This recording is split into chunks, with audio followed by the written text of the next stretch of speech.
I was born in Liberia in 1974, in a blackout. My mother said I started listening to the world before I could see it. In 2003, as the civil war in Liberia was ending, I was a year out of law school working at a small immigration nonprofit in New York City. I handled asylum cases for the next 8 years for men and women who had suffered sexual or gender-based violence in their home countries. It's hard and humbling work.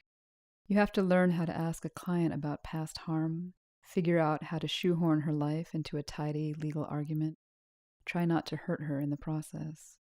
But mostly, I learned to first just listen. Some stories I heard never went away, like the young woman who was jailed and raped in front of her mother and little sister. She had a crooked finger from when the cell door was slammed on her hand. Or the man who talked politics with friends in his living room. He was jailed for months. Every day, police officers put his testicles on a block of ice. I even had a Liberian client who was gang raped by security forces during the war. The first time I asked her about it, she opened her mouth, but no sound came out. When she finally found a voice, she said, "You know, I didn't want to come to America after the war, but when they took my home."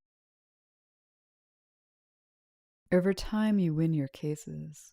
Your clients get their green cards, become citizens. Some have children here, ask you to be the godmother. But at some point, you may feel you've been putting 1,000 band-aids on the problem.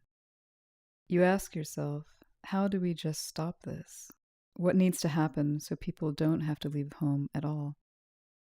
Whose voices do we need to hear?